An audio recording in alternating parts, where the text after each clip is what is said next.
Hello? Hello? Hello? Hello? Hello? I told you we. Okay, can you be on your way? Can you be on your way? Thank. Okay. It's 5:15, but okay. Thank you, dear. Sabrina should be pulling out.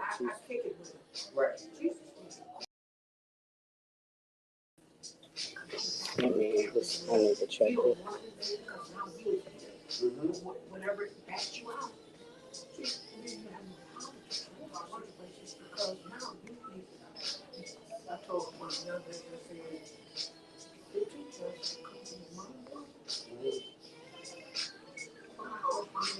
We live.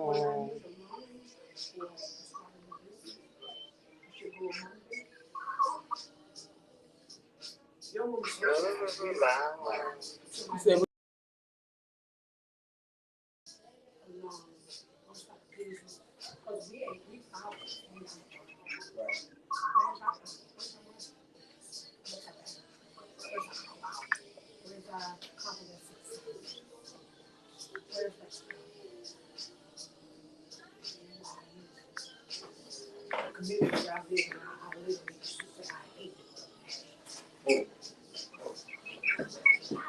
We live.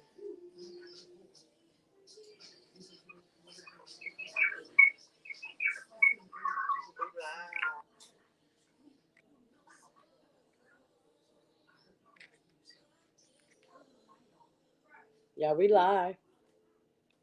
I just want y'all to know over there in that corner, we live. what you want us to do? I want y'all to find y'all a seat so we can do some talking. I got a couple people that's running a little bit behind, but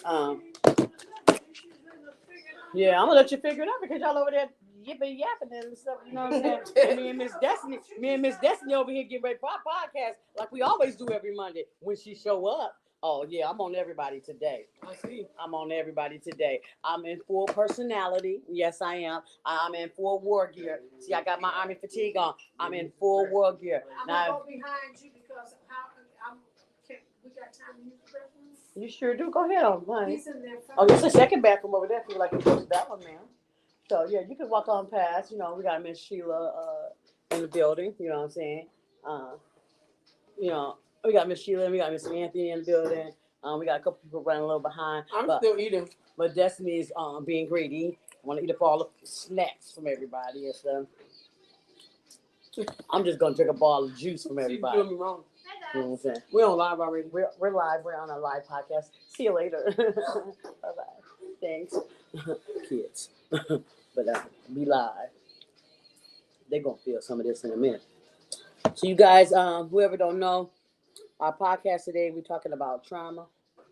She only went on her today, I see. I think you got problems. You should go to one of them other cameras and leave me alone there. No. Y'all see we got 3 cameras up here because we gotta have a studio of people here. We want to talk about how trauma affects our relationship. We're gonna talk about all of that. Yes, ma'am. You wanna go ahead and use that bathroom and come on back so you can sit and get your seat since you trying to take up our conversation time. You know, we're trying to be nice. Oh, we're trying to be nice. It's like, You done? I maxed out my little salad. I sent y'all a picture of. Yes, ma'am. I'm done with it, and it was good too. Ooh, Lord have mercy. I'm eating. Where's our maid? Oh, okay. I thought that was gonna work. I don't know where I'm serving. I thought that was gonna work. That didn't work. I don't think it did.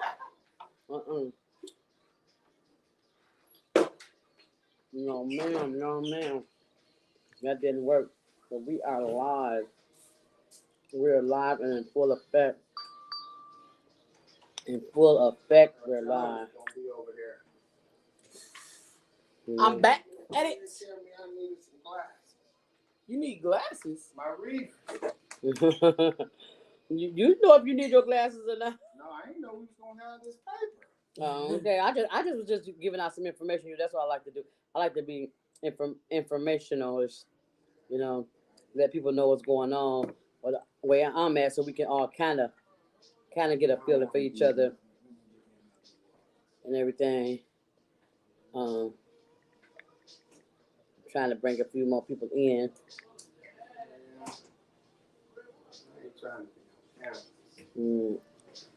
Anthony told us when he tried to be on camera, I'm gonna have to come get this camera and take it to him then. I ain't even like that. They better stop playing with me. They better stop playing with me, Destiny. They don't even understand. They don't know they don't know my personality on here, do they? They don't know anything goes on a podcast. I'm in full effect. Right here. How y'all doing today out there? Mhm. Everybody. College, they call me the corner girl, so I guess I'll remain that. Mhm. Corner girl. Okay, yeah, we got it. Oh, that's a nice area right there. You're a corner guy too? Oh, okay. No, they don't got my hair in the camera. Okay, you So tall. maybe you should take my position to be the corner guy. Yeah, I'm 6'2". These legs. Y'all can them tables can come up. I just was trying to get some position where we can all be on camera at the same time, so we don't have to run around trying to be in full effect. Hey, little baby. You know, I want everybody to know we are here today. You gonna be here? We are here today. Myself, Miss Pam, and Miss Lady. And I already know you gonna our be up. panel is coming in. They're rolling in. Yes, we are. We're gonna have, and y'all see, I got the studio on. We are currently right now. We're in the T-shirt cafe. We're not in our normal podcast space. We got Anthony and we got Sheila here right now, and we're waiting on other people to come on in and join us because we are live and we're ready. And the topic of today is we're gonna talk about trauma. That's what we're gonna talk about. You know what I'm saying? So if you understand, you do understand. Trauma, it can be trauma from anything. Trauma from suffering from any Childhood, environmental trauma, because sometimes things happen in your community and different things like that, and it really bothers you and affects you. Mhm. You got Could be. trauma, sexual trauma, or verbal abuse trauma. It's a lot of different. Like zone in and keep it, because we can do in increments and we keep it on relational. Keep it relational. Yeah. See, that's why I try to have structure. Did you take my papers off the table? I have some more papers left on the table. There's another set. It's gonna be too broad. Right, but we'll go down the line in the different angles. So we're not gonna go run all over the place because I want to keep some structure to it so that people can get what they need to get out of it. Also, I have a phone number you can call in 414-610-0440 if you have any questions or you got any comments you want to make. So you can be live with us. Roll with us over here. We are here at the studio at Custom Prints and Designs, and we're in the T-shirt cafe right now. We got Mr. Anthony, we got Sheila here, we got a couple more people. I don't got phone calls saying they apologize for running behind, but they'll be in the building in a little bit. We are here, and first thing I want to kind of touch on, I want to ask everybody how their week was. How was the last time I was on? It was on Juneteenth. Yep. I was only on for about an hour, and I found out about there was a shooting going on down there. Oh yeah, so A bunch of babies with guns. like I think they said like 4 to 5 young people was shot, Mm-hmm. and I want to say one person may have passed away. But I know that they said that it was about a fight. They started off as a fight. Yeah, That's how the video I looked. seen it. Yeah, I saw the video. It was ugly, and it's again those that but the reason why I said so many different traumatic things is because that's very traumatic, and that's something that happened in your community, and that's not just about like relationships. It's about life, period. And that's. Do you know how many young people probably have never seen somebody get shot before, and they had to witness that as a young person? And they was in front of a church too. They was at somewhere where it's kids everywhere, families, folks had to run with their children. You know what I mean? And it could have got worse. And at the end of the day, you got to think about other people, and we don't. A lot of people don't. They always just want to react off of emotions. Can't react off of emotions. And it's a Those sad. would cause trauma to other people, and you not understanding it. It's cool to you, but it ain't cool to them. Right. And now that messed up the rest of their life, Exactly. and that's not fair to them. That's trauma right there to them. Life. Mm-hmm. So, yes, deep. And so we here, we live. We got a couple guests in the studio already over here, and they ready to jump in, all in on. What the heck is That was too. That was wild. That And was whoever real- did that was bogus. totally bogus?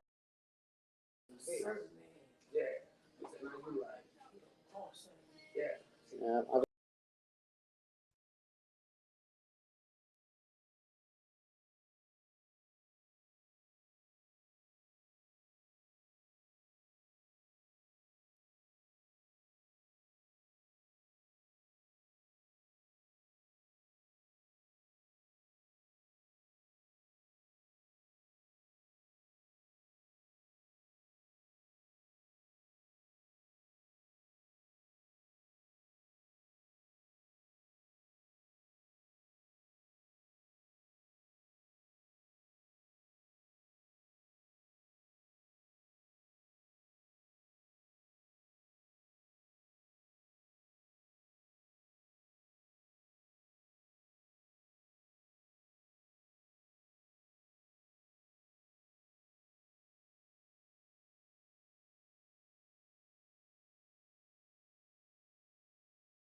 On the device we can do reloaded. So now they don't have it, so they play.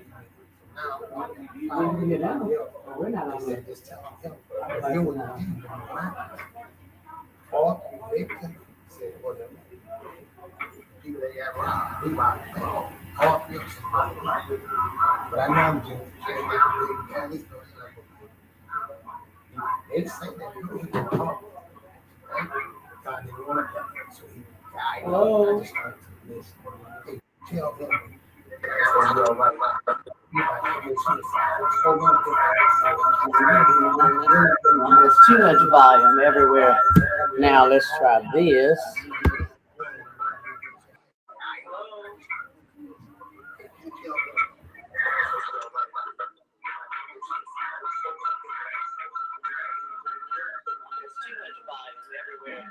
Now let's try this.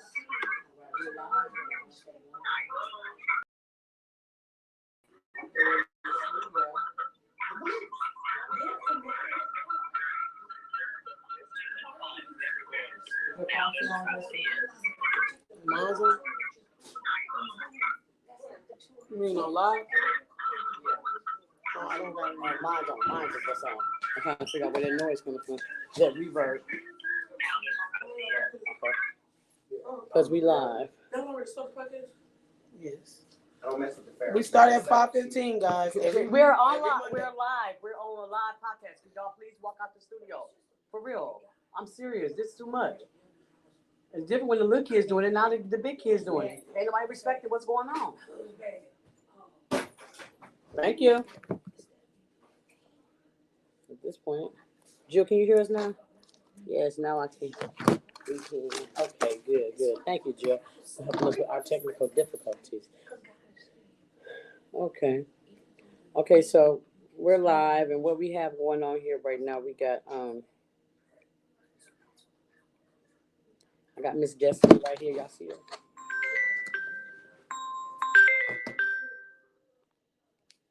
Custom Prints. Custom Prints.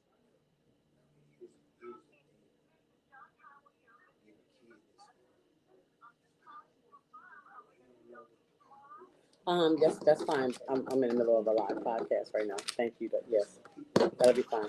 Thank you so much. Thank you. Bye-bye.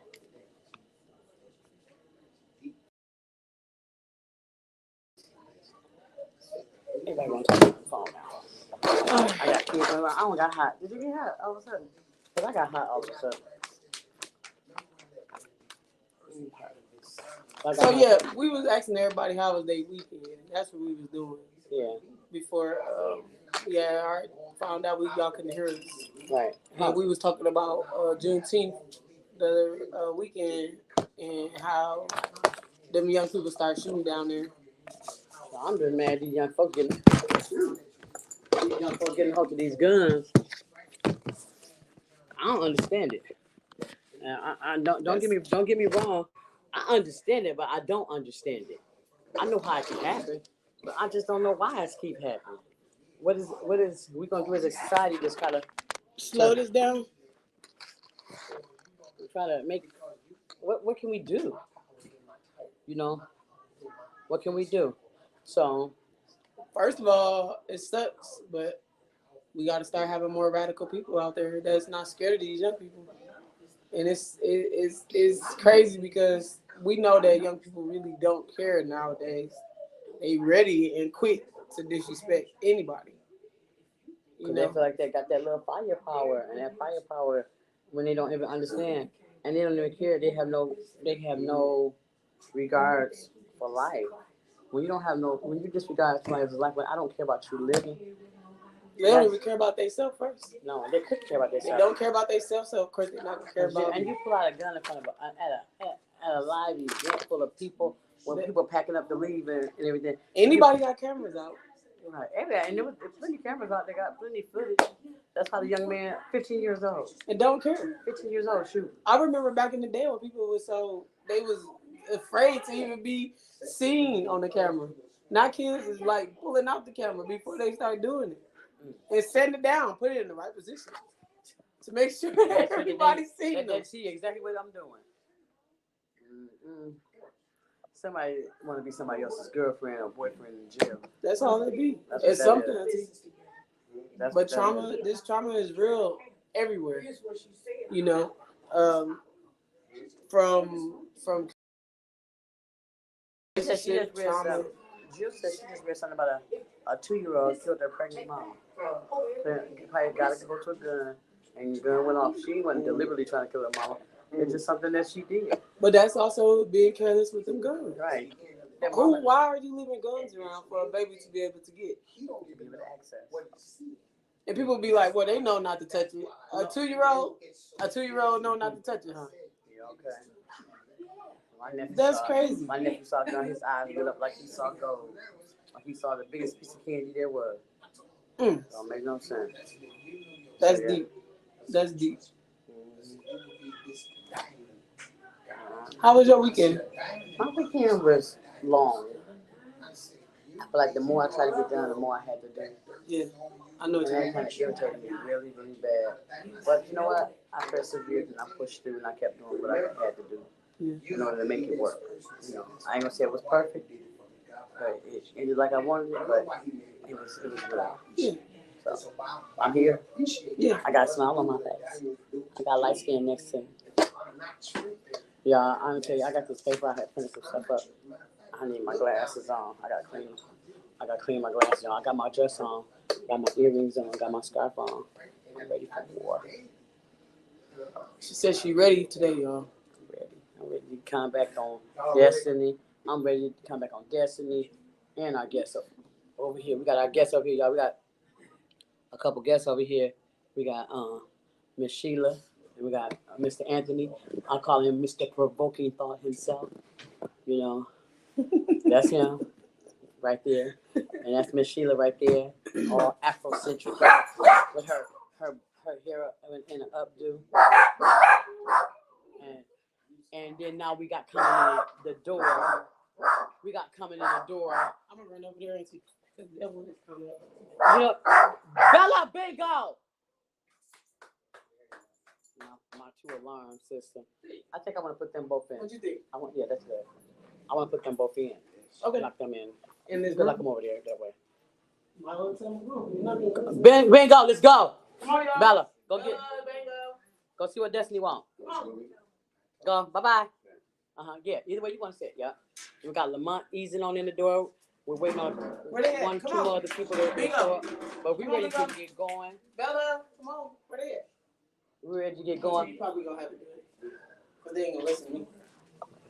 Let's go. Bella, Bingo, let's go. Come on. Come on. Let's go. Let's go. Go that way. Bella, go sit back down. But yeah, we here talking about trauma today. It's a touchy subject, that's for sure. But it's something very informational and something very need to be talked about in the Black community. A lot of people don't elaborate on how they feel and when things happen to them, and they allow too much time and don't deal with it, and then they do things. They do things without trying to cope and heal, or they doing things to not really deal with the trauma, and they doing other things like drinking and smoking. It's just time for us to all have conversations about trauma, period. Because when you don't heal from your trauma and you go into something else, any kind of friendship, relationship, business ship, anything, you bring that drama into that other relationship. No matter if you think you're doing it or not, it's happening. Mm-hmm. You know, running from problems, that's not good. Mm-hmm. Drinking and smoking them away is not good. They're not going nowhere. When you get through drinking and smoking and you sober back up, you still got that. Stop running, you're still gonna have that same issue. So it's conversations and topics that need to be talked about. Period. Exactly. So yeah, so we're gonna go over here because they having too much good conversation without us. So we're gonna go bring them on in. Yeah. Over here, Sheila and Anthony. How y'all doing over there? Wonderful. Hi, everybody. Hey.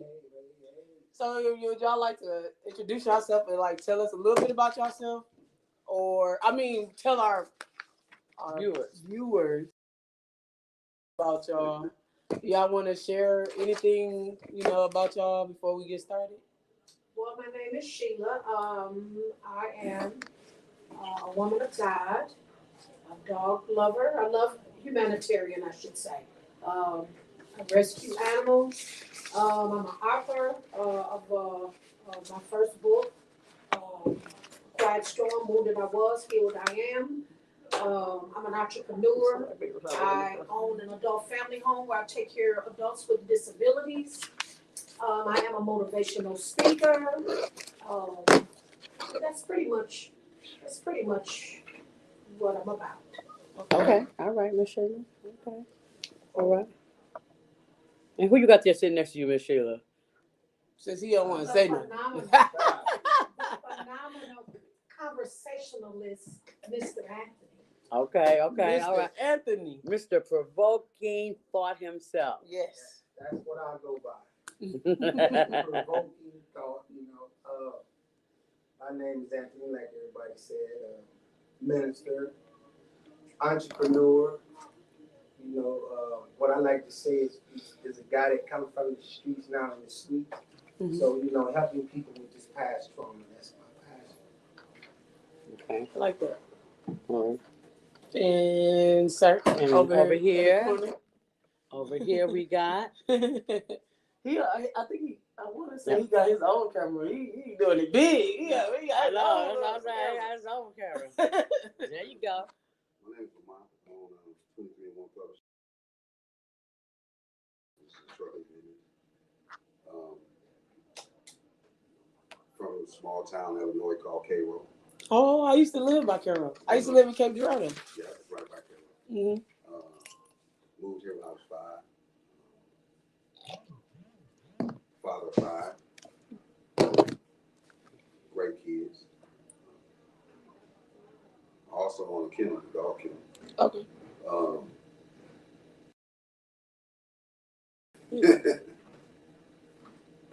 So you know some, Seville and Sedan Bell? The younger Seville and Sedan Bell? Hey. Come on in, Miss Sabrina. Okay. From where? Carol. Oh. Their mom name is Gwendolyn. She's like Gwendolyn Johnson. You got an auntie named Marilyn and an auntie named Viesi. How long ago? They all like still be over there. They still be over there. I went to Cairo last year, and I hadn't been there like 15 years. Oh, okay. Okay. It's okay. You come to Yeah. We got Cape Girardeau, huh? Yeah. You got to go to Cape to go shopping. Yes. Nothing in Cairo, not even a gas station. Nope. Not no more. Nope. That's crazy. Yeah. I had thought about actually opening up a gas station over there. Yeah. I know. It's kind of like tricky, that area. They started, they opened them, they just, not a few years back, they had the Subway there. Yeah. And it went out of business. What? It lasted like 6 months. What? Yeah, Oh, yeah, it's it's just out there. there. Look, I just was there. That's crazy. Okay. How you doing today, ma'am? And we have We Easing just in was here. introducing ourselves to everybody. We got Easing in, Miss. I am Sabrina Renee. That's all you want to say. Miss Sabrina? Okay. Get a feel first. Okay, yep. So our discussion today is gonna be based around trauma and how to heal from trauma, how to keep old trauma from going into new situations. And I mean just healing yourself completely so that you can have healthier friendships and relationships and things like that, business ships, life ships, anything. Because when you see relationship, people always think you're always talking about an intimate relationship, but it is not always about intimate relationships. It can be about business relationship. It can be just family relationships, any kind of relationship. You're mingling with other people. That's some type of a relationship. And how you mingle with people has a lot to do with things that you've been through and things that you have overcome and things that if something hurt you, that you healed from it, because healing from it, that's accepting it and healing from it is what's going to help you get through that trauma and help you move to the next situation to have a healthier life, period. Because trauma can lead to stress, all kinds of stuff, you know. It can lead to all of that. So yeah. Anybody want to jump in? Who want to go first? You want to talk about some kind of trauma?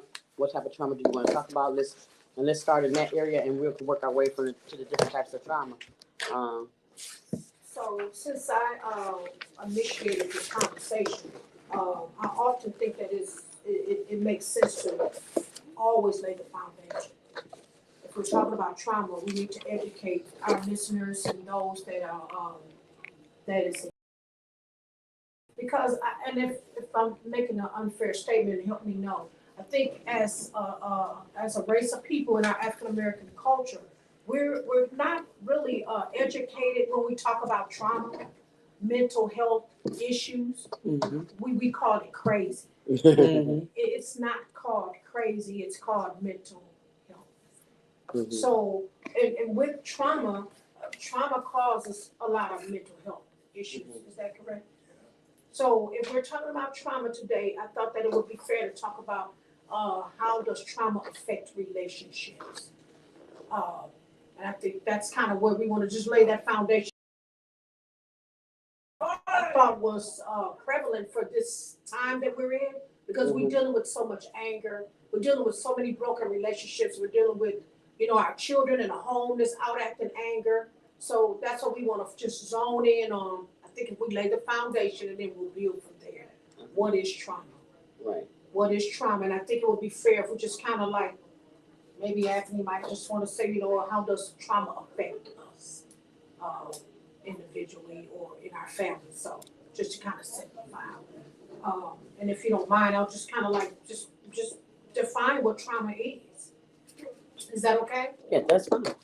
So we're talking about trauma. Trauma is defined as the direct experience of or the experience of witnessing events in which there is actual or threatened death, serious injury, or violence.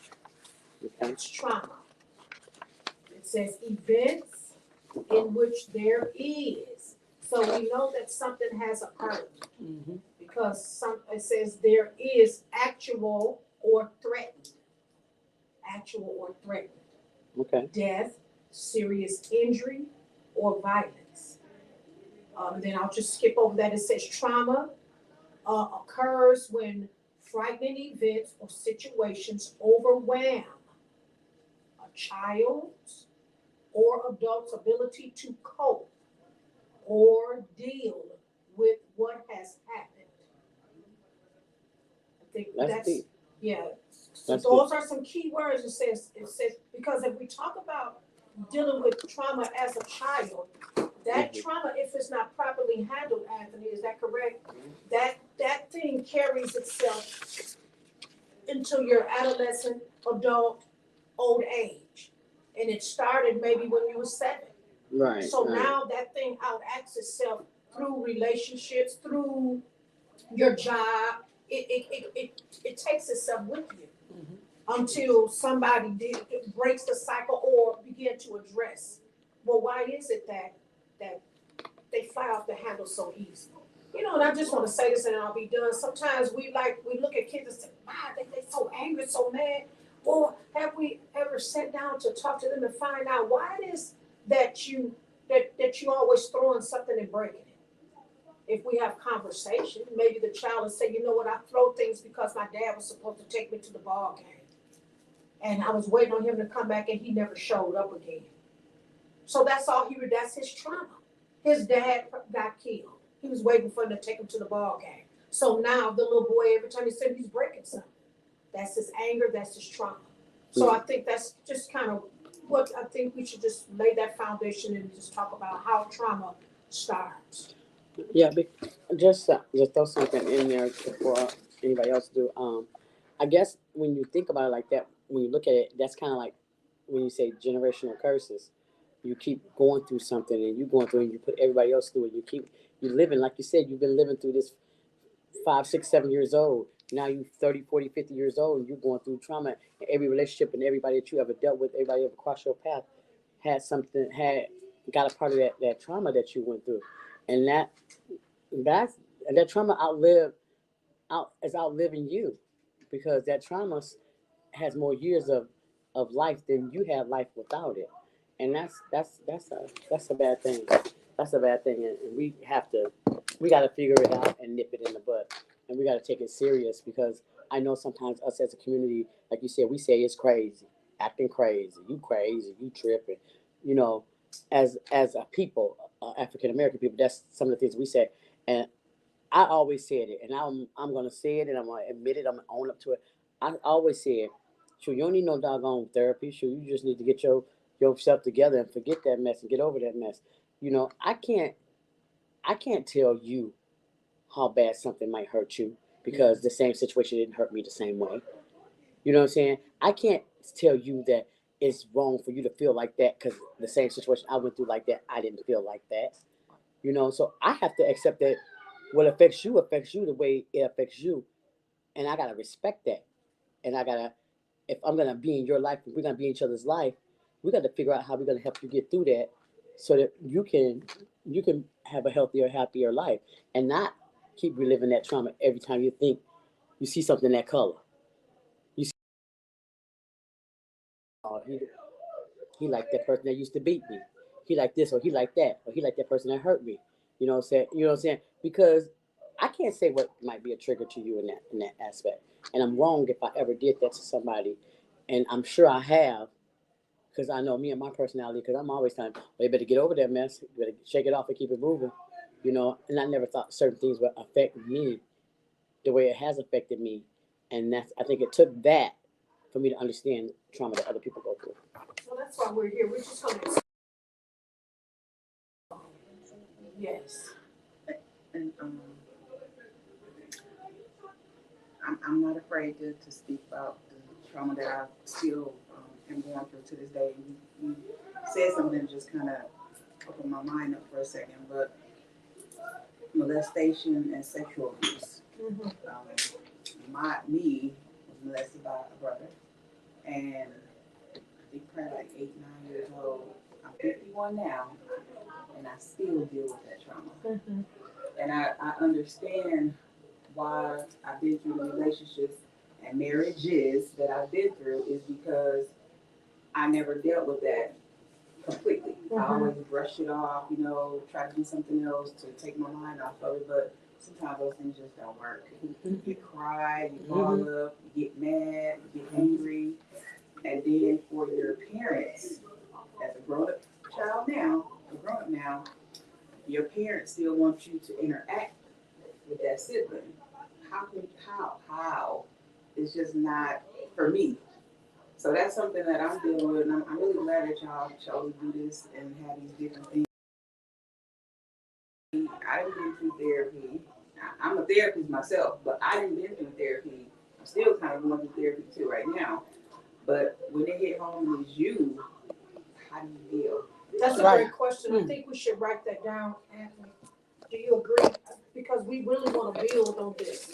How do you? She done made you her secretary, Anthony. Y'all met each other 20, 30 minutes ago, and she made you her secretary. I'm just joking. Y'all know me. You said, what was your question? How do you at 51 years old, I'm a grandmother, okay, and it's like I have 5 grown kids and six and a half grandkids. But how do you deal at 51 years old, overgrown up? You know what I'm saying? How do you deal? Sometimes being intimate, that's a big problem sometimes because it triggers at times to be like, oh my God, I don't want to do this, I don't want to touch me, you know what I'm saying? And it's like, close your eyes and keep going, whatever the case may be, but truly, how do you get down in your soul and deal with this stuff? How you can't make it go away just like that, and then study seeing that person, and then your mother wants you to still be acquainted with, even though it's your brother or whatever, it's hard. it's hard. And I don't want to hate no. I forgive them. I forgave a long time ago, but I don't care to be around you. I don't care to conversate. I don't care to do that stuff. But at the same time, still, how do you deal with that? You know, how do you explain? First of all, how do you explain that to the kids though? You know, the nieces, the nephews. How you explain that to them? Right. Because then you don't want your kids around them. You know what they did to you, so now you don't want your kids around them. But So you gotta explain to them like why. Let me just go back for 1 second. When I was little, my mama always told us we never knew why. We little kids. That's our grandfather. But as I grew up, I found out why. And my grandkids now, you know what I'm saying, growing up, and my daughter don't want them around him, which is fine. I agree, but you have to sit down and explain to these kids why. What happened. You know what I'm saying? Well, he did this to your grandma, blah, blah, blah, to your aunt. You know what I'm saying? Even to some of their cousins, okay? It go deep. But it's still at the same time, how do you deal with that? and then when you say that, and it just made me think right now. You know, your mom, she's smart enough to tell y'all not to be around him, but she's not smart enough to tell you to stay away from your brother. That's it. And she's trying to make you keep that sister-brother relationship there. That's deep. That's deep. I guess she ain't looking at it. She's looking at it as a mother trying to keep her kids together, not as a mother trying to protect her other children from the other child who is a predator, like your daddy used to be. So now it's a combination. It's deep. It's deep. Did you have something you want to add, Lamont? Okay. Yeah. So yeah, that's deep. It's deep, and like I said, we don't talk. We've been in such a culture. You know, some of Tyler Perry funny movies. He kind of pointed out sometimes we'll go on in this house, stay in this house type. That's something a lot of families has done, African American families, and then we quick to say this in a minute. That don't happen in black people houses. It happen in black people houses just as much as happen in white people houses. Sometimes more. Exactly. Sad to say, because people always want to brush stuff under the rug. Because we don't want to tell it. We want to keep it a secret. And we've been accustomed to that secret. Is it keep it on the low, keep it quiet, do this, do that. We've been we just gonna deal with it in the house. No, yeah, we don't deal with nothing in in the the house. deal with it. Right. Everybody needs to know. Because if they going to school doing it, going to work doing it, then what? Right. You know, and that's it's a sad truth. Anything you want to add, Anthony, about that kind of trauma? Yeah, definitely. I mean, because you said that I'm listening to when you're talking about it, and you mentioned it. So my question would be, then did it happen to you, or did it happen for you? Okay, so then when you think it happened to you, then it's like, okay, God said that it's appointed, right? He said that we're going to have trouble, right? So it couldn't be, to you. It has to be something for you. But right now, what your lenses are seeing, it's against you, right? Because when you listening, so one of the things I'll piggyback and say that just like God when He acted, they came to Job. They said, "Who darkened counsel are you listening to?" Because we've been hearing a counsel about this thing called trauma, or when things happen to us, and they say it happened against us. So then, how can you get in the driver's seat and make it for you? Because knew my precepts. So now instead of me using that and seeing that and saying, okay, I got this, that it happened against me, because now if it is against you, you have to protect you. So if you have to protect you, then it's like, okay, God don't need you. Right? And so when we think about trauma, first thing you got to go and say, okay, God, what did you say? Because I know what you said about this. Well, let me see what you said. Well, God said this, He said it just like this here. He said, a man born of a day is going to have trouble. But He didn't tell us what the trouble was going to be, right? And so, but He did tell you, so when this trouble happened, when Job was going through, because people see Job and they say Job thing is just enormous, but when you think about your situation, it's enormous to you. But then let me ask you this, because there was a thing that when Moses was told to do something, he kept arguing with God because he had his eyes on what he saw so much that he didn't see what God sees, that God had to tell him in Exodus 7:1. He said, don't you see I've made you God to Pharaoh? Have you not seen that God has made you God over that situation? You have to have those lenses, because if you don't see the way God sees, He said, have His mind in you that was also in Christ Jesus. Trauma, the etymology for trauma, that word means wounded. Right? So when you operate wounded, you're asking to be hurt. You're asking to hurt people.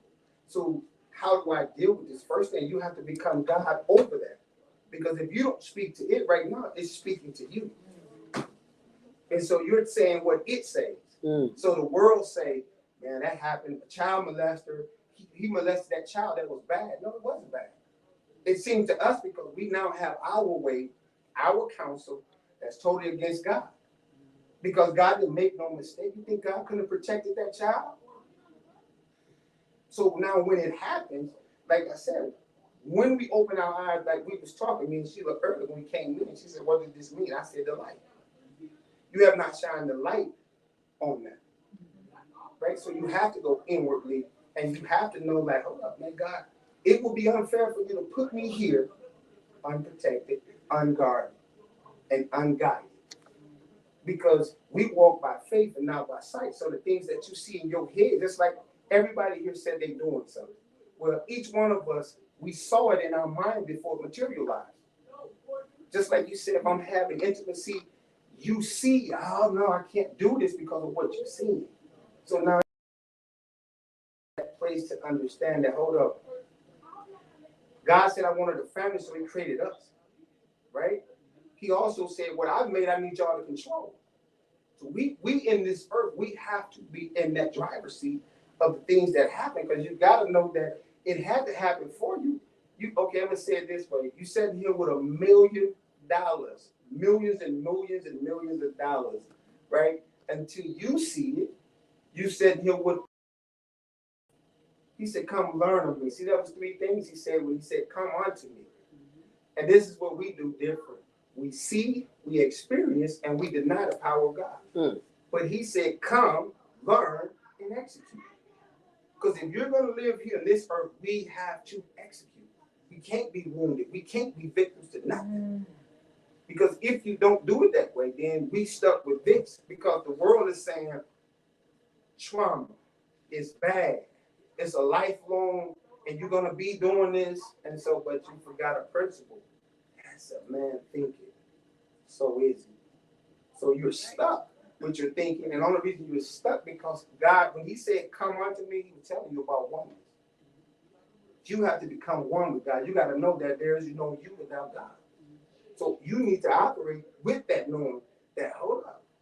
So if it happened, hey, God, I know you. You see what I'm saying? I know for sure you had a plan. See, I'm a Jeremiah guy. I know the plans that God has for me. So he has a plan for all of us. You know, so that's what I would, piggyback on that you have to become God over this situation. And I don't mean in a sense where you just plan it. No. What did God do? He spoke. You got to quit talking that kind of language, because whatever you say, never speak a word that you don't want to live. You're living your words. So it's about now saying, hold up. If I'm in control, I don't care what people say. Anthony, you ain't from me. I said, I don't care. I'm not from this earth. If I was from this earth, then I wouldn't have to leave this earth. I'm not tripping on that, but I'm saying we're here and we have to operate and we have been given a job. You don't have time. Listen, he said, number your days. Well, guess what? I've been eulogizing people who never made it out of this situation. So we have to be better at that. That's what I have to say. Okay. So we're going to get healed today. Somebody going to get healed today. Can I add something to what has been said, please? Yes, go ahead. I get a little braggadocious. I was an honor roll student at Cardinal Stritch. That's because I study. I'm a hard studier. And as you were talking, I was just, because what we want to do is leave here better. Exactly. We're not here just because we're here. I hope somebody, if only one person, they said when I wrote my book, if one person got healed, then the book is not in vain. Exactly. So what you were saying, I definitely want to go back and I want to build on that, because you really said something magnetic when you said to her, you have to go. See, when people are talking, we got to be great listeners, because God has a word for you. And that word you need it because then you can begin to do the work. He said go inward. The work has to start in. Yes, it happened. We're gonna recognize because we read that what trauma is. It's an occurrence. It's something that happened.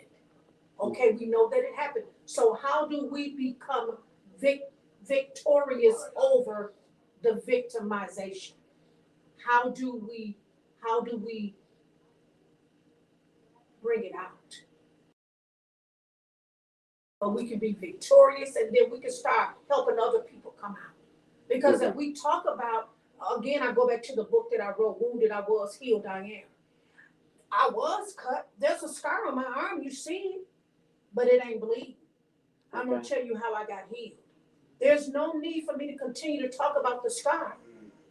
The scar is inevitable.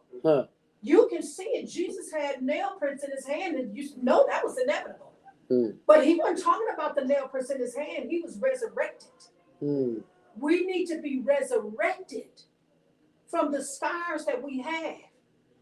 So you got to go inward and say, yes, this happened to me. Now, how can I overcome this? Because we don't want to just, wouldn't it be a tragedy for me to continue to be talking about what happened to me when I was divorced? Traumatic experience. That's how I wrote the book, Wounded I Was, Healed. It was a traumatic experience. But I ain't talking about the experience. I'm talking about how I overcame it. I was wounded, but now I'm healed. Healed is an action word, ED. Okay. That's a verb, isn't it? That means I moved from here to here. The experience is real. It's not that it didn't happen. It happened. But I don't want to continue to be a victim. And then here's why we're here, y'all, today, audience and listeners, because we want to be effective in our relationships with our husbands, with our children, with one another. We don't want to continue to be victims where you can't have a relationship with a man because now when you become intimate, you start thinking about what transpired when he was 8 years old. That's giving too much power to that situation. And what Anthony said was really the antidote. You got to begin to go in and uproot that thing. Deal with it inwardly, whatever way it works for you. Whatever way it's going to take for you to get healed. How I got healed, I began to cast down the pain. Instead of maximizing what the experience was, I minimized the experience and I maximized the power that God gave me. Okay. I am valuable. Yes. Okay, you said that I'm worthless. That ain't what the word says. I know the thoughts and the plans that I have for you. I'm a Jeremiah girl. I am holy and acceptable and pleasing unto God. I am valuable. You got to start, because here's what it is, and I'm going to be done. What happened to us does not define who we are. Just because it happened to you does not define that that's who you are. It's what happened to you. What happened to me doesn't determine who I am as a person. I'm still a wife. I'm still a jewel. And just because you didn't see my worth and value does not mean that I'm not intrinsically valued. I'm a jewel. Preach. And I'm waiting because God said I'm a jewel. I'm a treasure chest. Amen. So we just don't want to be victimized by the victim. So I thank you for saying go inward. When you start going inward and bring that thing out and be an overcomer. Because if you don't, listen, it's counterproductive.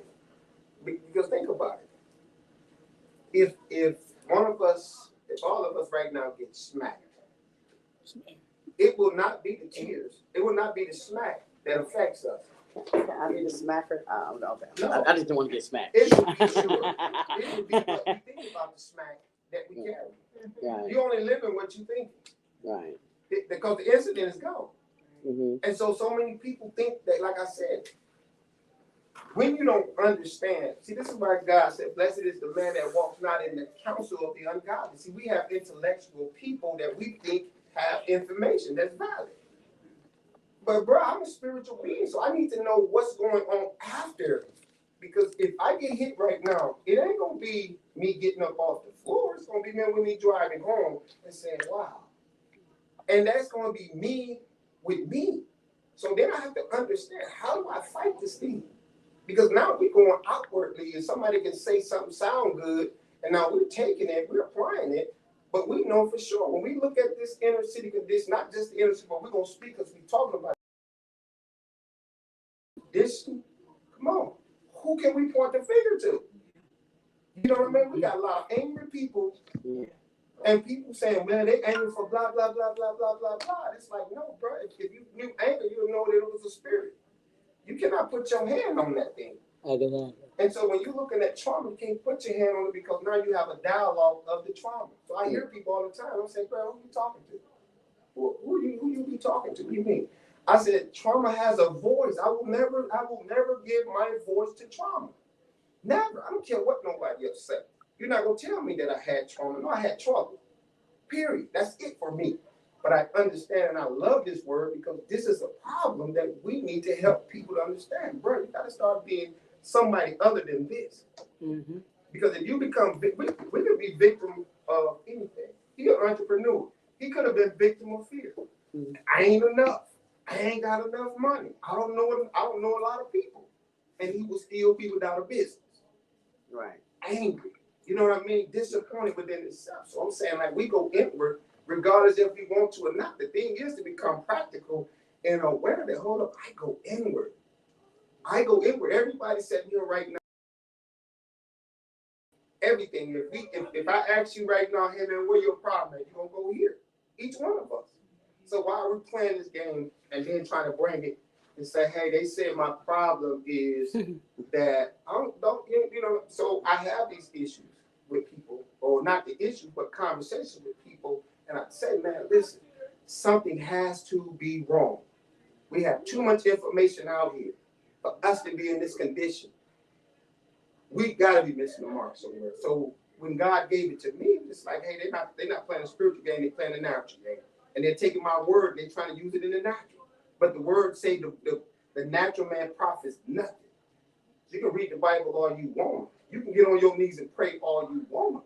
But until you come over here and become one, you're in trouble because you by yourself. You have not acknowledged. Acknowledge me in all thy ways. You're not acknowledging because you think you're religion. You think because I just say I'm a Christian that I'm okay. No, you're not okay. You're not guarded because you say I go to church or I'm a preacher, I'm a pastor. You're not guarded. You know what I mean? Like, we have to be that people that say, hey, listen, teach me how to fight. Then he said, teach me how to war. Well, Paul said we wrestle not, right? The flesh and blood. Did he not say there's a war taking place? So then we need to be speaking about this war because as I'm listening to you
You didn't unpack it. It's time to unpack the stuff that we hid. Wow. And this is an appointed time too. 'Cause I'm thinking like when you brought that out, you know, like wow, man. So so the audience literally can get a up close where healing happens, right? Because it's like here's the thing. You're gonna either accept it or reject it. Because right now, like this is what I do every day. Right? This is what I do. I'm saying so now you have to make a decision. Do I see, experience, and deny the power? You know what I mean? Or do I come, learn, and execute? Because like I said, it's where this is where I love it because somebody is hearing it and you can see people can fake. We can fake it. We can just sit here and talk, you know, and blow it off.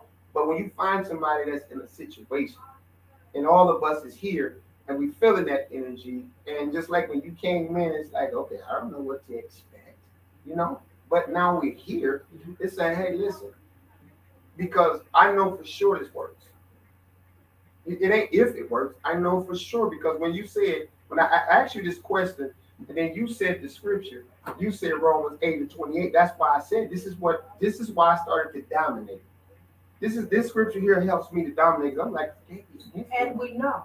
And we know that it works for our good. So God, I get it. And guess what else? Mm-hmm. Guess where the bingo chip falls? Mm-hmm. In 29. It says that we may, and we know that all things work together for the good of them that love God, to them that are called according to his purpose, that we may show forth the image of God, that we may demonstrate that you meant it for evil, but God has worked it for my good. We are not victims of our situations. This is why we have to be leaders in our communities with the children. You know that they come from broken homes. You see the young lady, she's got 8 kids. And then now she's got 8 kids, ain't no fathers.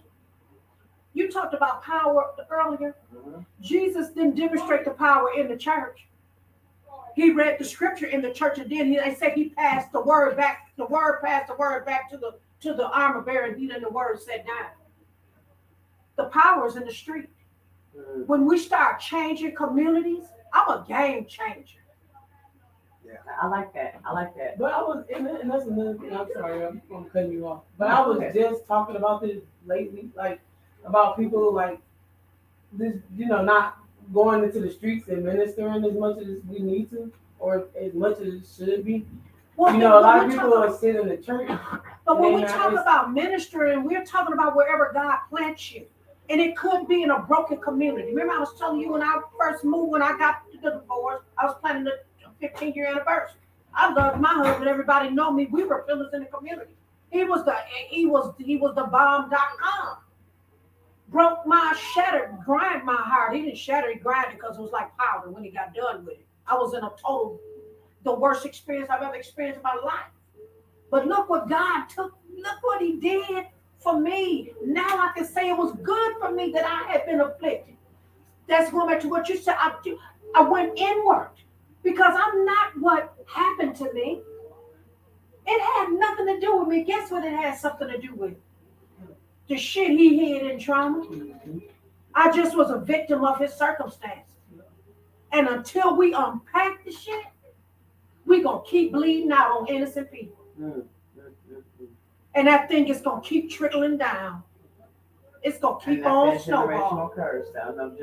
It's going to keep until somebody say, show your scars.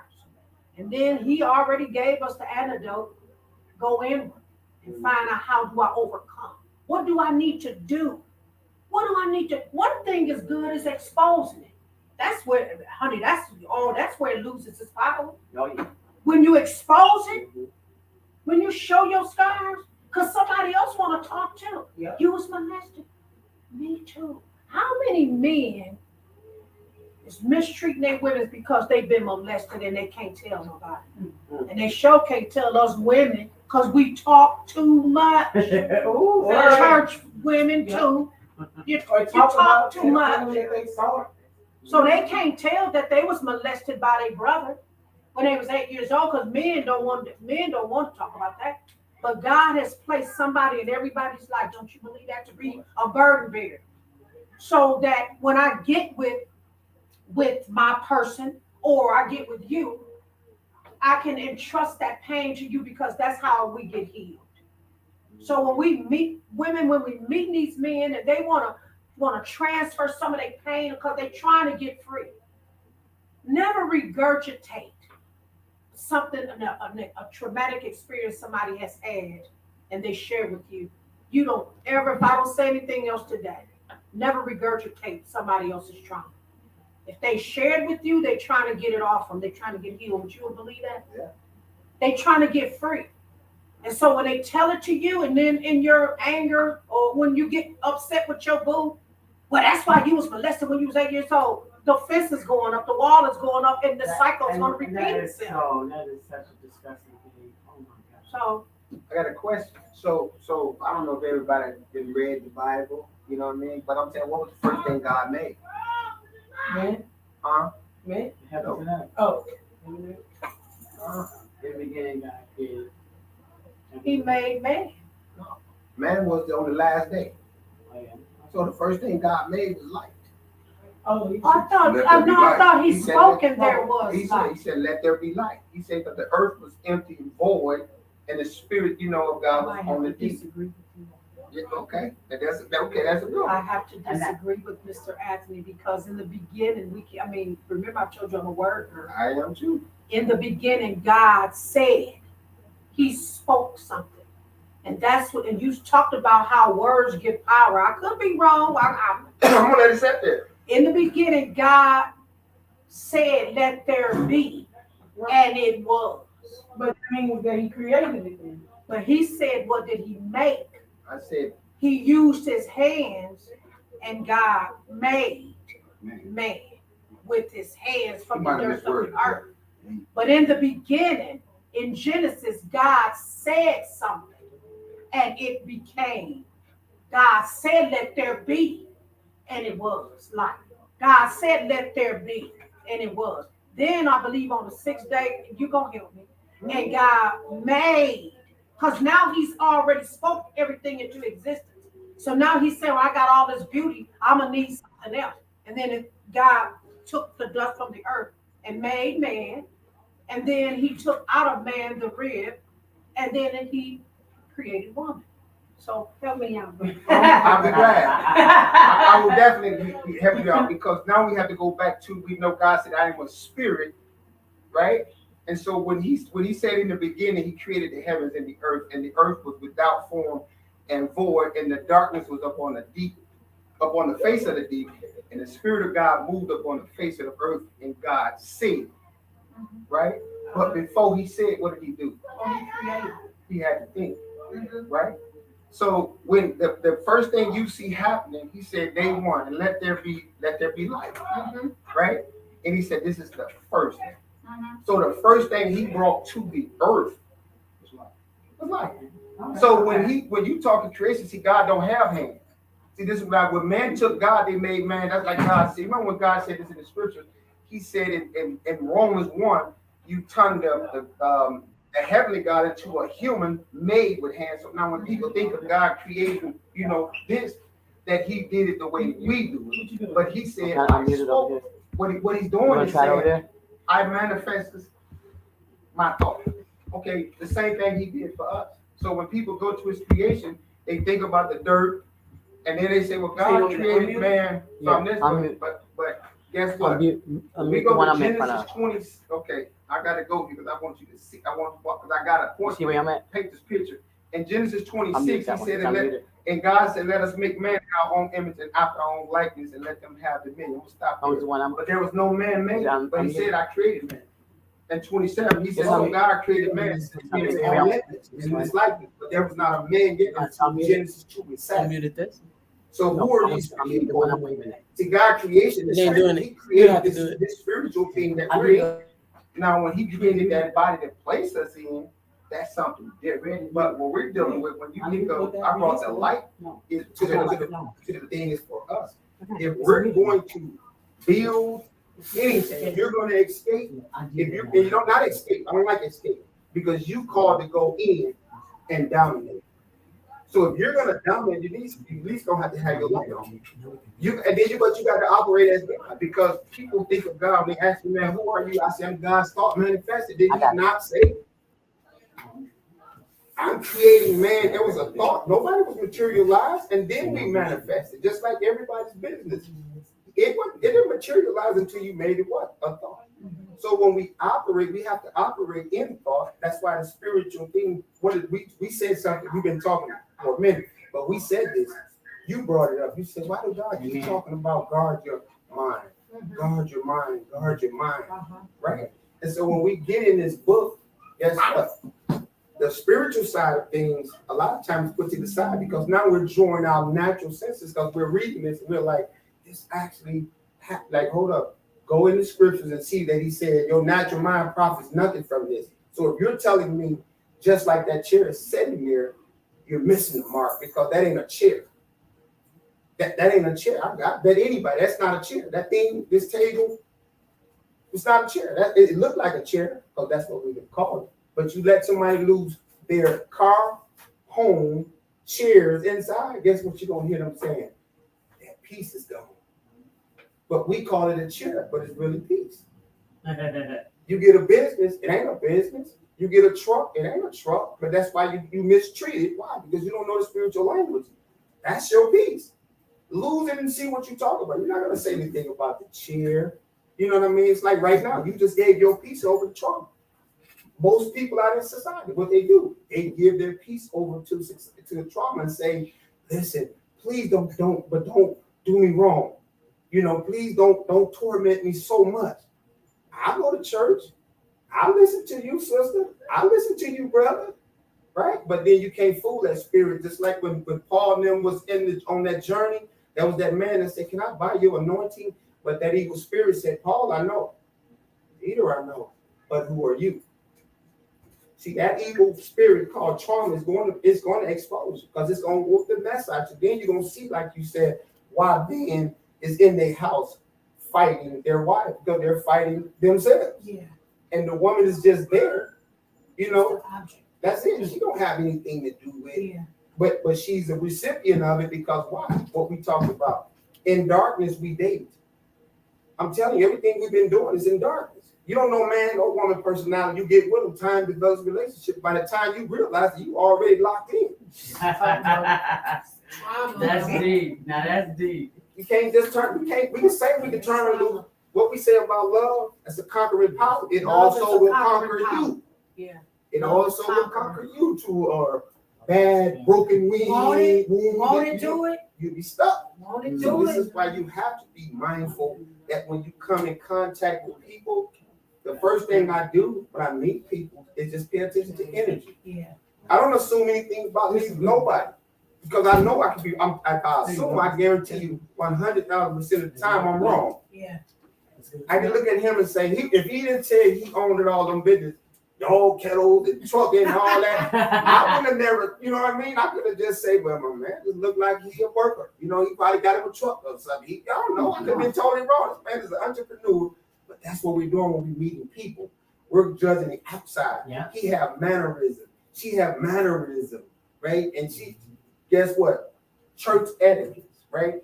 You know how to act in church doesn't mean you're about that life. You see what I'm saying? You know how to come in, bless you. God bless you. Hallelujah. Blah, blah. But you a hot mess on the inside, and nobody knows it until it shows up. You don't know the man is a violent man until he smacks you. You don't know that lady's really jealous until she cuts you. You see what I'm saying? You don't know. You just we judging it. This trauma comes in play because now these people, this stuff right here is a burden. Guess what? Jesus said, all who labor and are heavy burden, right? He said, but come and learn of me. Take mine. It's easy. It's light. But see, when he said it's light, like I said, people thinking about the weight. They ain't understanding. He's talking about this light. Every time you hear Jesus, Jesus is telling you about this. Like, hey man, listen, I see something, I hear something, and I obey it. We are seeing things in our psyche, in our minds, and we're just obeying it. So if a thought hits you right now and say, I'm a who don't like me. If me and him start thinking like, hey man, they don't like us. They ganging up on us. We'll leave. If me and him start thinking the wrong thing right now as men, we cannot stay I in the think it's same. for them against two. If we, you know what I mean? We can make ourselves victims any day. Then we can be strong after. So let me ask you a question, just based on what you just said, because we talked about the mind Mhm. earlier, because the mind is powerful. Yes, it is. And that's why when we talk, since we're talking about this foundational, Mhm. our foundation is Christ. And we ain't apologizing for At it. all. And that's why all of his teaching, he says, guard your heart and your mind. Remember I was saying that? We have this mind. Mhm. We have the mind of Christ. Why is the mind being attacked? Because the mind is brilliant. That's why it's being attacked. So if we talking about, okay, so if you have something going on in your mind, you have the power to change. Just because I'm transparent, I always am. I was finna say always is, but my professor You would is. It's okay. I is. I deal with, I told you, do you remember what I told you sometimes I deal with? Depression. Depression. We don't want to talk about that. Yeah. Well, praise the Lord. No. I'm going to praise the Lord anyway, but I want to talk about what I'm dealing with. Okay. I deal with depression. Seasonal depression.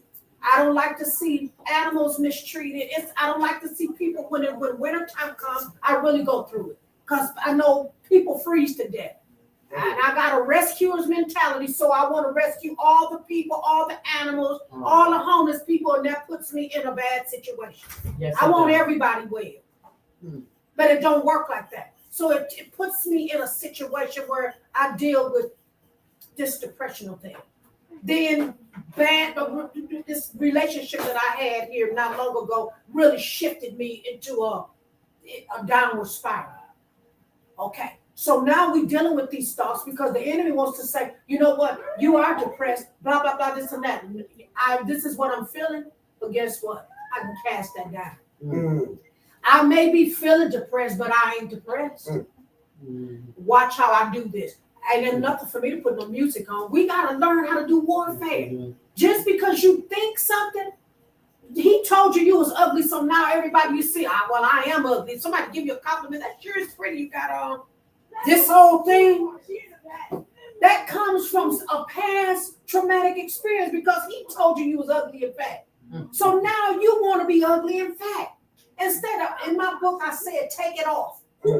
In the beginning, then God said to Adam, who told you that? Hey. And I often ask people, who told you that? Okay. Who told you that?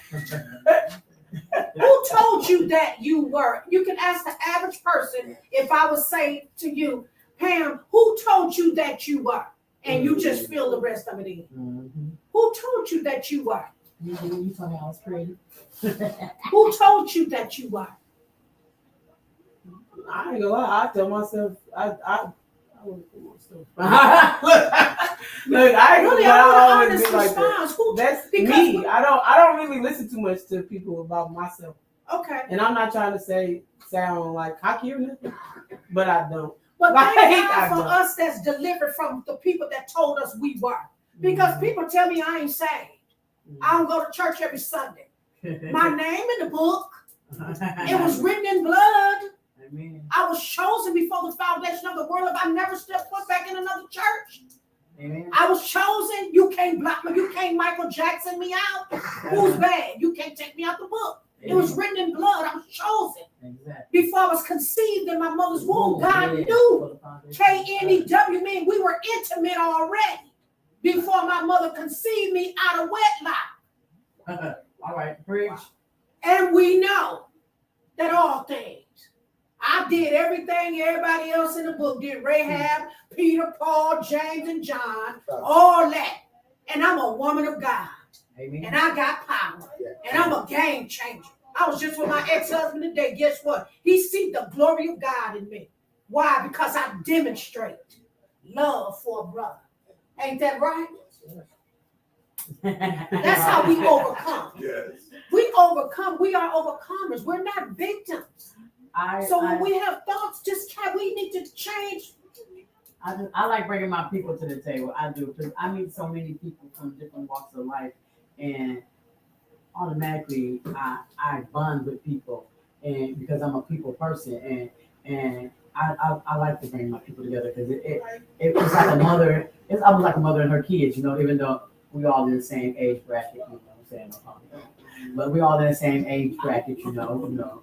But it's like when people come together, and I already know, I see it in my head. I see things coming together in my head, and I'm like, yeah, I want this person to meet this person, this person to meet this person, this person to meet that person, and when they all get together, I know it's gonna be this.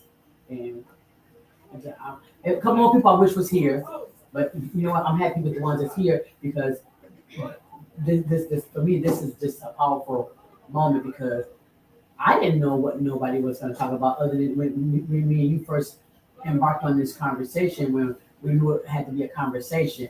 And me and Destiny had been talking about relationships, but we didn't want to put it out there in a sense where it was like we joke and we laugh and play, but we didn't want to be like we man bashing or certain sex bashing or certain people bashing or nothing like that. We wanted to bring it out, and I wanted it to be like an even playing field of everybody. And I love how y'all agreed to disagree. Y'all had a conversation, y'all agreed to disagree.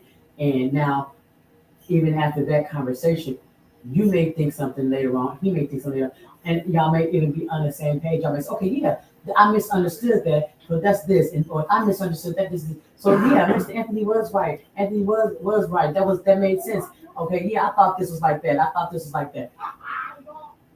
Something you may have said may heal Sabrina.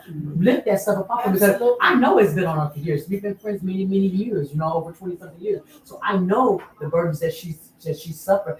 I don't know how to help her heal from those burdens. If you knew Sabrina and see her every day, you wouldn't know unless you had intimate conversation with her because she don't wear it like it's a badge on her.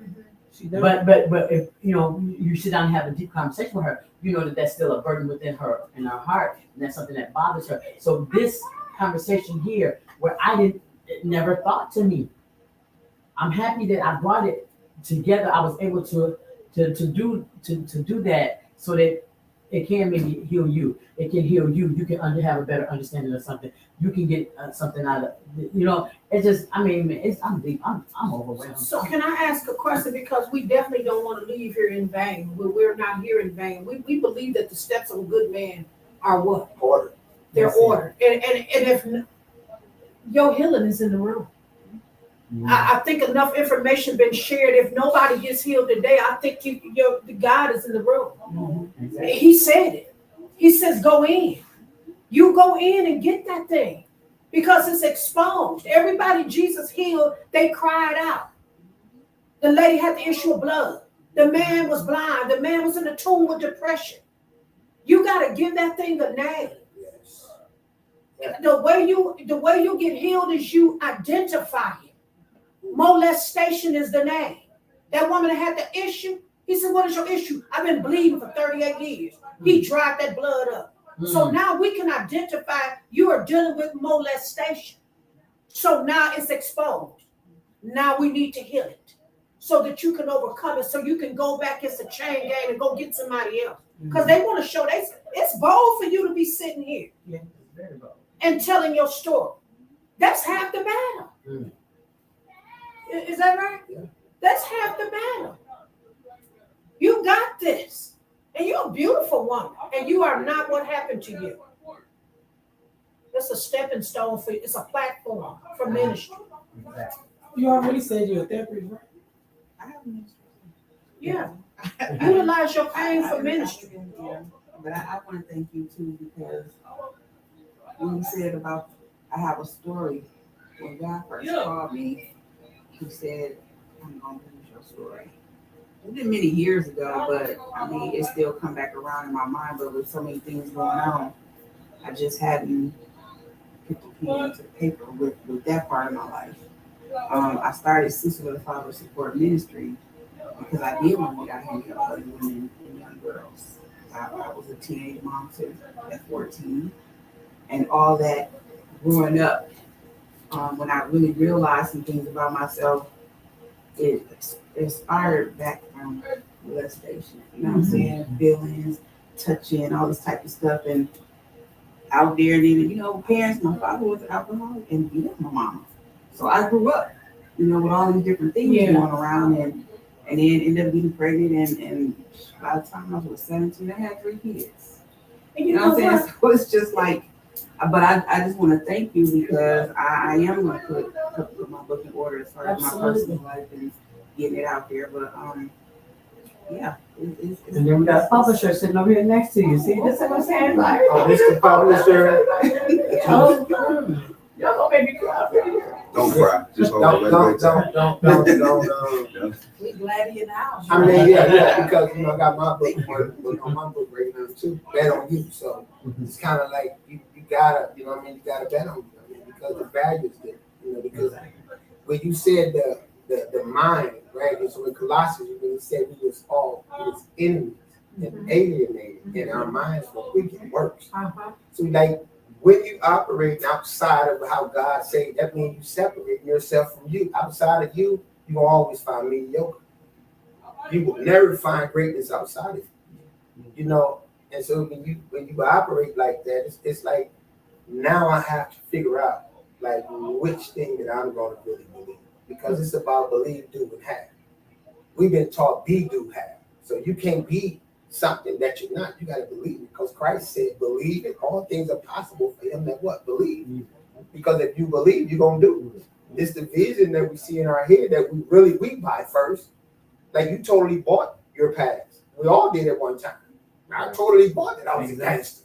10 toes down. Me too. You know what I'm You know what I mean? So guess what? I couldn't operate today like this. The old me, that's why he said old things has passed away. Mm-hmm. So like when we operate this newness, so when Christ came, a lot of people don't understand this. He came, they said he came to die for you. I said, no, you got to read that again. Because Christ gave us what Christ came to do, he gave it to us. Yeah. What we're talking about right now, reconciliation, that relationship. You know what I mean? That if we're not getting reconciled back, see, we don't have enough time. But if we really sit down and we have to ask those questions, because when you talk about trauma, see, we got to go back to Genesis, and then you have to go and say, okay, what did Adam do that Christ had to come? Because that's who coming and say, so what did Adam really do? Mm-hmm. Because it can't be what you're telling me, because you're telling me a natural man story. We're talking about a tree and eating food, but I've never seen a tree yet that's good that will make one wise. Mm-hmm. Genesis said the tree looked good and it made one wise. We're talking about what we've been talking about. Mm. So now when we're dealing with the word, this is why I read the Bible every day. Like I'm never gonna not read the Bible. You know, and I don't just read it just to, I read this. No, we talking now. So that's why I went and gave you principles, because now it ain't about me. When you said that, it's like, okay, you know, you've been alienated for a reason. So now you have to come out of that darkness, because he said, I have given you, said you're a believer, right? He said, well, I have given you this power, brought you from the power of darkness to this light. Mm. So now you have, like, it ain't about you. It's now say, are you going to put on Christ? Because he told us. You know, hey, listen, a lot of people don't, when they read it, they don't read. When you read that Romans, you got to go down to like 30, 31. He said, I predestined you to be like my son. That's 29. Right. Verse 29. Right. So if you're not, if we're called, because it wouldn't be fair. See, I'm a person that think logically. I'm thinking like this. God, you just told, Christ said, you would do the things that I've done and greater things. Well, that means I must have some power that somebody have not told me about. You see what I'm saying? Because it's easy to go out and be destructive, and you don't understand why. But now it's like, let's go through this healing. Mm-hmm. Let's go through the city. So when I'm in the city and we having these conversations, it's kind of like provoking thought.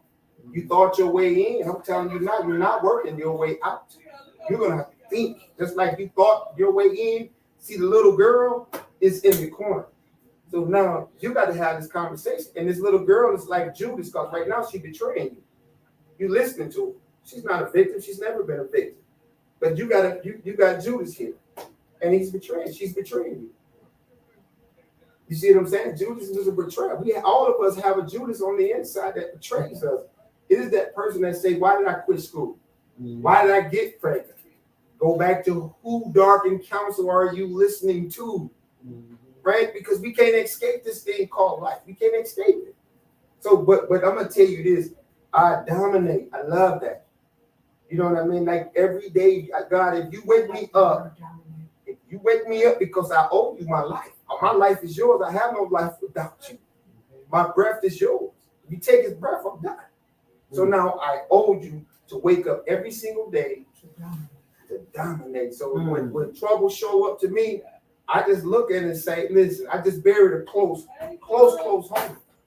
That ain't normal to be able to stand. It's easy to preach somebody else's funeral. It ain't close to you.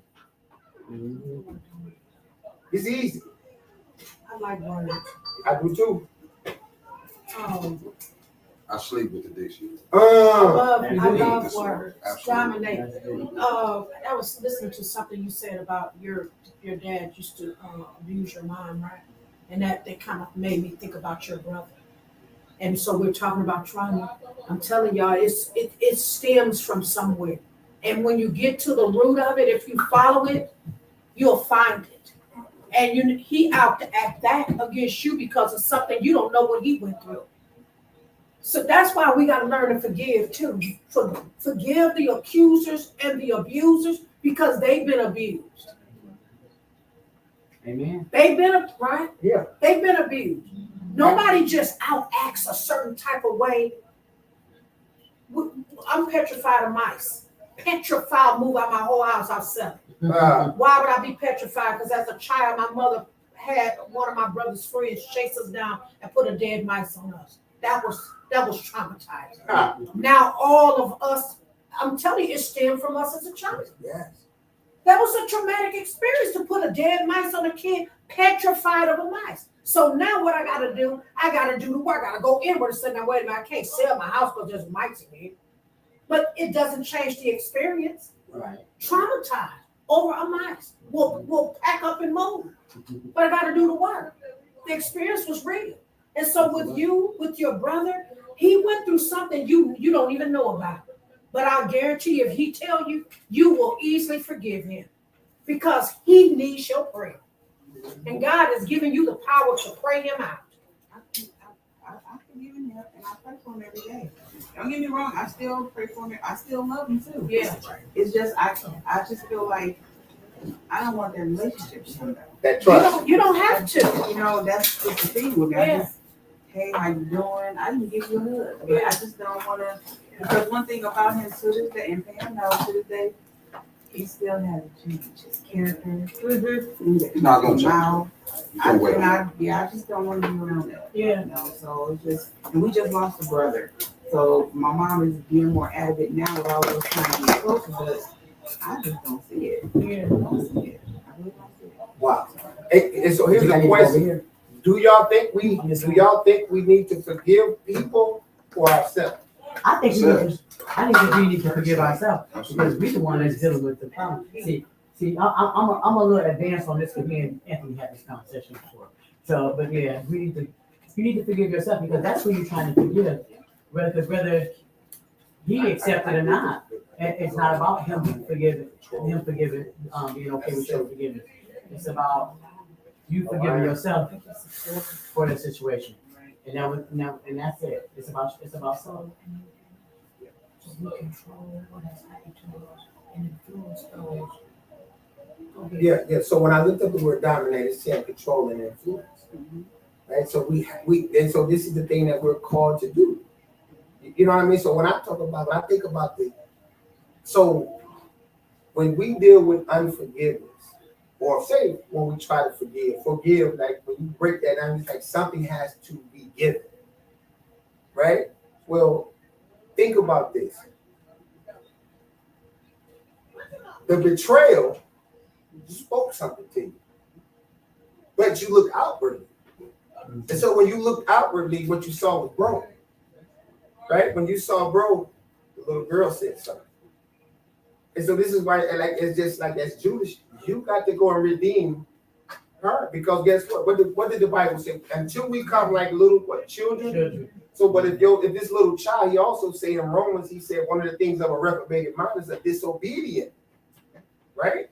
So then you have to operate, you got to go here and understand, like, hold up, what is she saying that's close to what God is saying? Because she's so confident that you've been with forever.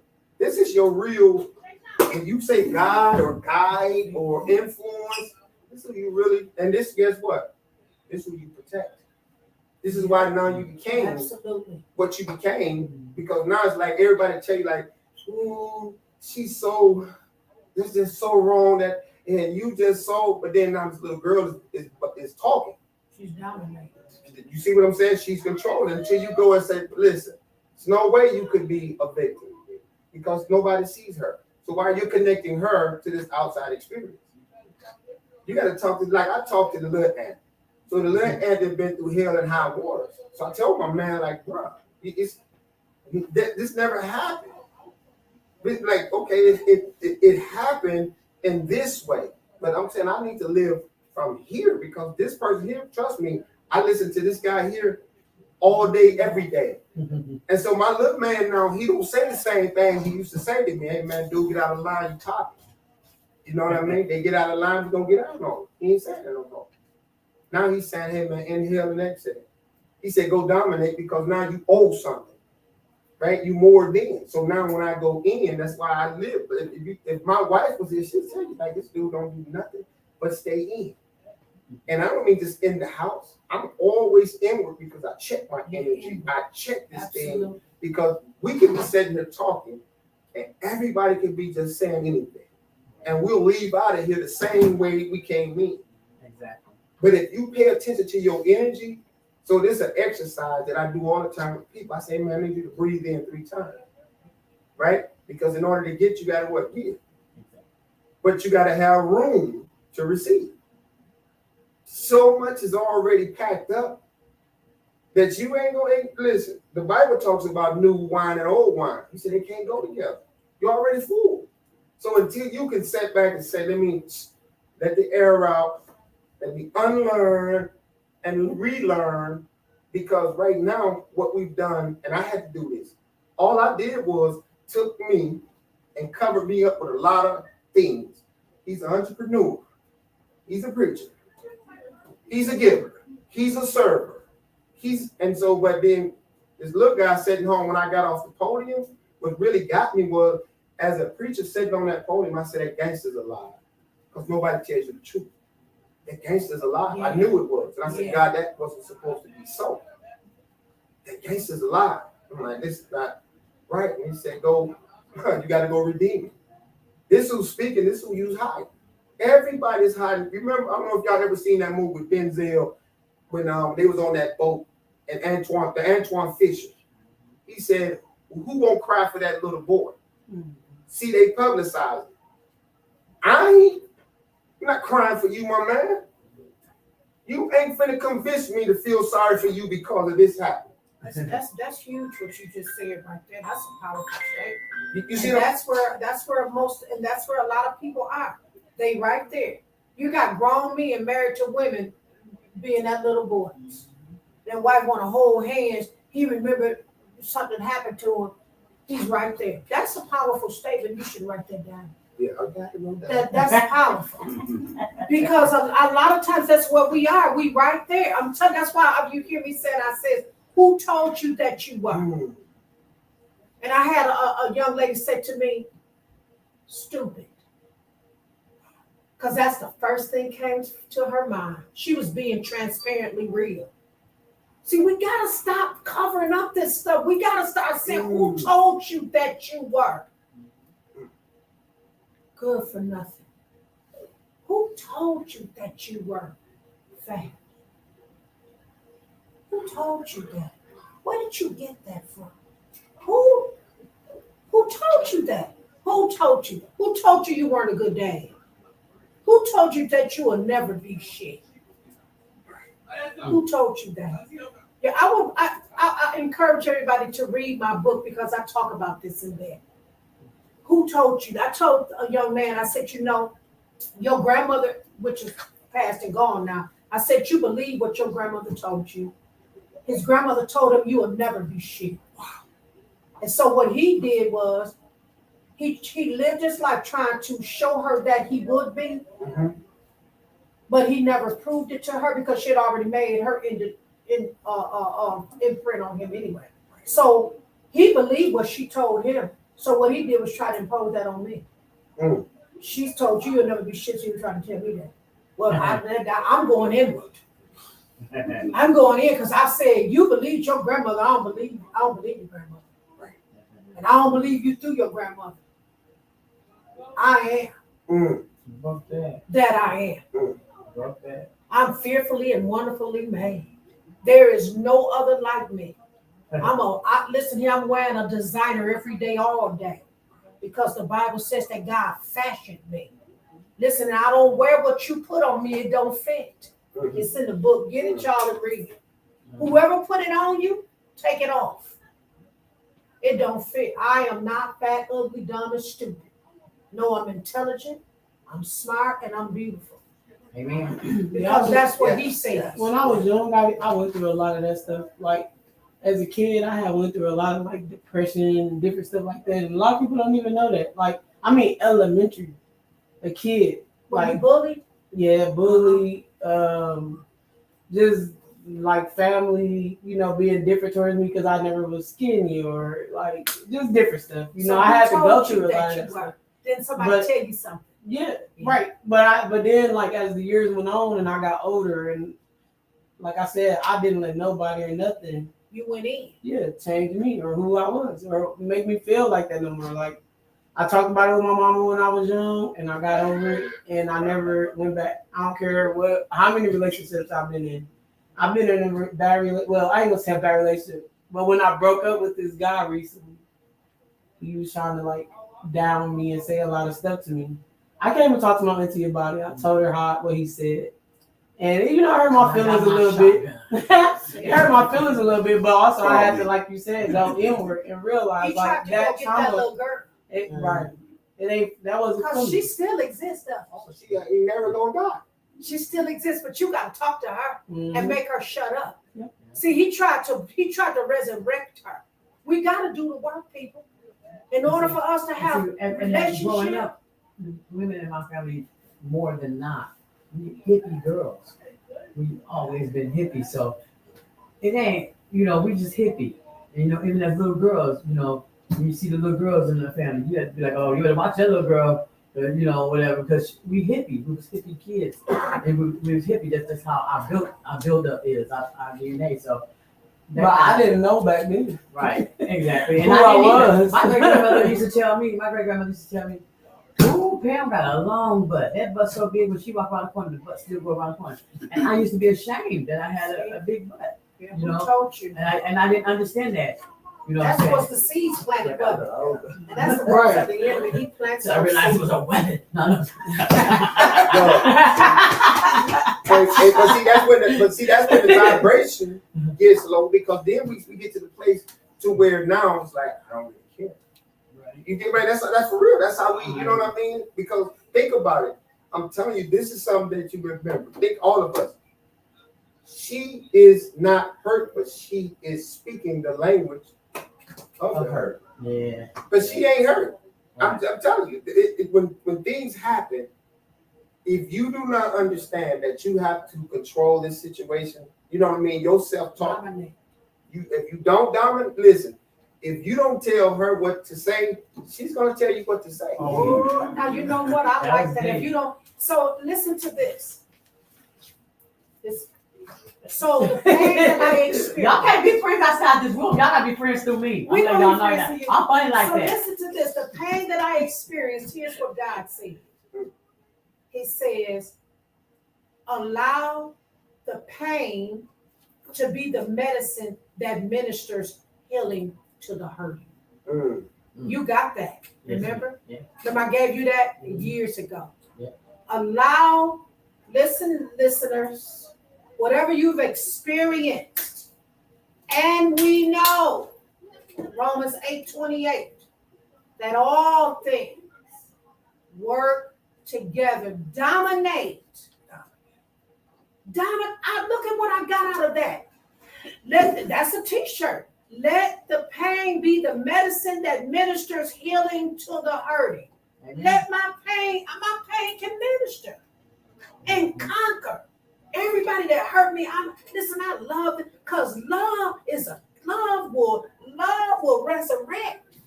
Won't it? Yes, Won't it do it? I said it would. it Fight your battles for you. They gonna wonder how you sleep at night. Love will do it. Love lives. It does. Hey, all day, every day.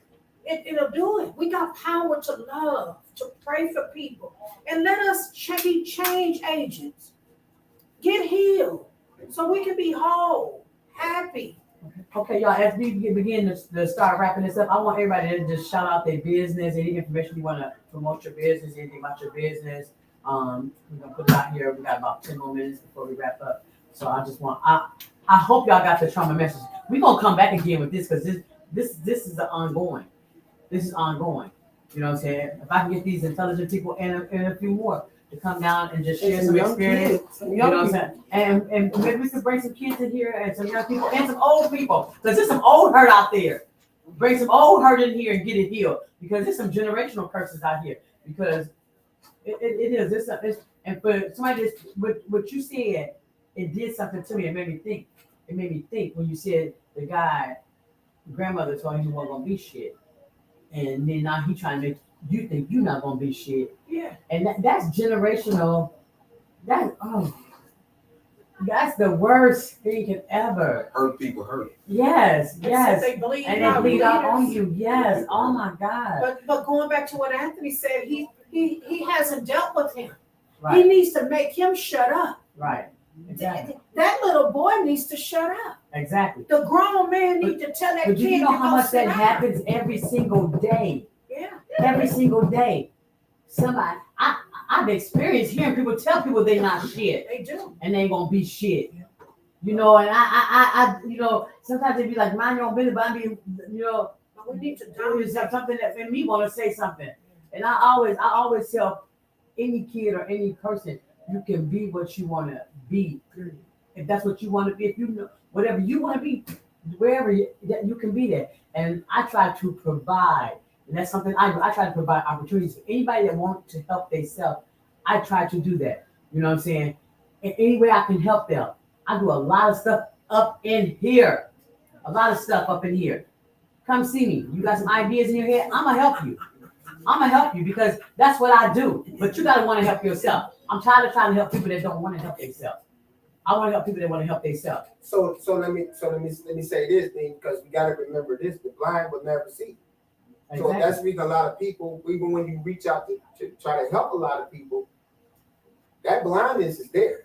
You know, even though, you know what I mean? Because we deal with this a lot with people, you know, trying to like reach out to people. There's a language, you know, we thinking like we talking, like you're a dictionary guy, I'm a dictionary guy. Have you noticed that when you go into the etymology of these words, they say we speak in English, but every word say Latin, Right. Greek, right? So here we are speaking this language when God says speak this language. Somebody else told us who we are. That's opposite of God. Yeah. So now we operate like this, and we're getting what we're supposed to get because he said, whatever seed you sow, you're going to reap. So now we're reaping some things, not just because of the trouble, because now the trouble is promised. The trouble is promised. He said, you know, you're going to have trouble. That's okay. But then I'm going to say this, and I want to end this in with this, but I got to give it to you. Right? So you think about it. Which is a lie for us? The thing or our perspective of the thing? You said which one is a lie? Which one is a lie? A You lie. said a lie. A lie. The The thing. thing. The thing that happened or the thoughts of the thing The happened. thoughts. The thoughts is what's a lie. So think about it. Yeah. You're totally in control of oppressing yourself. Absolutely. Absolutely. So now it's like if somebody says something to you, it's like you taking a knife. You said what? I stabbed me, but I'm gonna blame you. You see what I'm saying? So it's like now this thing, right? This is what I do, right? So as a coach, mindset coach, this is what I do. As a speaker, this is what I do, right? And I'm helping people. And I'm saying, listen, you gotta take all of this away from everybody else. Get your power back and go sit down and learn your power. If I gave you a TV that you never use, you'll go get the instructions. Everybody want to do it without the manual. And if you're reading the manual, you don't see yourself in there, you're not reading that right. The only reason I read the Bible every day is because I can go find me. Every day, all day. Every day I can find me. From Genesis down. All the way through, I can find me. Because I needed to know that why Anthony at 17, I heard a thought that said, man, go in there and shoot my man. And I walk in and shoot my man. You get what I'm saying? It's like, what is this thought? Who is this voice? Who is this dark counsel that I'm listening to? So many people are doing it, and they're keeping alive this thing, but they're calling it this. Oh no, it's this thing that's real. This thing is gone. This is the thing that you are in total control, but since you don't know it, this thing here is orchestrated. You see what I'm saying? This flesh is going to tell you everything possible that what God didn't say. You're a victim. Don't trust him. Yeah, you can be friends with him, but guess what? When you said what you said, I just don't want to get in that. But God said, tell her you're not in control. If I told you to go and minister to him, you just better go and minister to him because he ain't who you say he is. He who I say he is, and he ain't his mess either. You talking about the brother? Yes. I think that's powerful. You know, Yeah. you don't you throw your pearls to the swine. Don't you? If you close your eyes that he has a spirit that's against him, then you're gonna have to blame yourself. Right. He didn't say to go and sleep with the enemy. You see what I'm saying? But you got to understand who bro is in a major fight. Yeah, absolutely. Because I deal with people just like him, the child molester. I said, God, why you got me talking to the child molester? I'm from a culture where we crush him. You know what? Can we? That what you just said? That I think that's it. That's the nugget. Okay. That's it. The victims need somebody to bring them out. Yes. And that's the ministry. The Bible talks about God has given us the ministry of reconciliation. You talked about that earlier. Yes. With the same comforter, the comfort that we've been comforted with, God has given us the ability to comfort.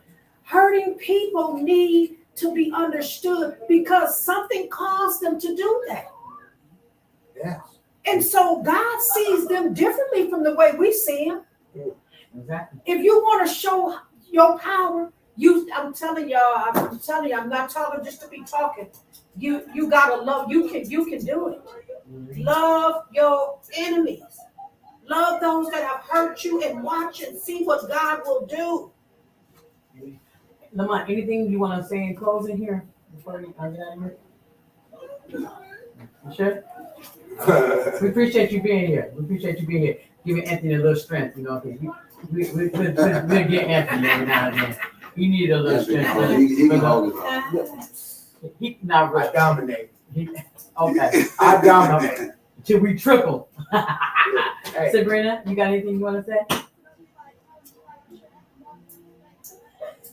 I thank y'all for inviting me. I thank you for the word. And I do feel better. I feel a sense of release. Openness within myself right now. I mean, just from my stomach, Amen. And I know I can move forward and do what I need to do as far as to help somebody else in this situation. Right. And also, I have a business called the Crafting Shop NKE.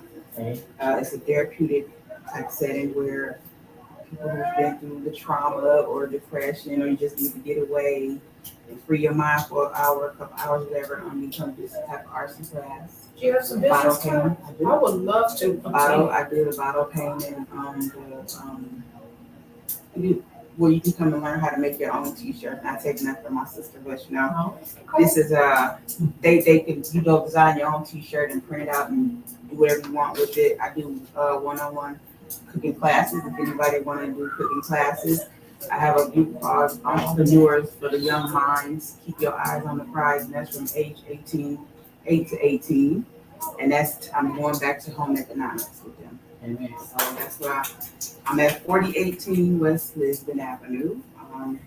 Monday through Friday, 9 to 5. 4818. Saturdays is probably 9 to 2 if we have something going on. And And I just want to say this too, Anthony. Y'all don't live that far apart, do you? Y'all live in the same town. you understand what I'm saying?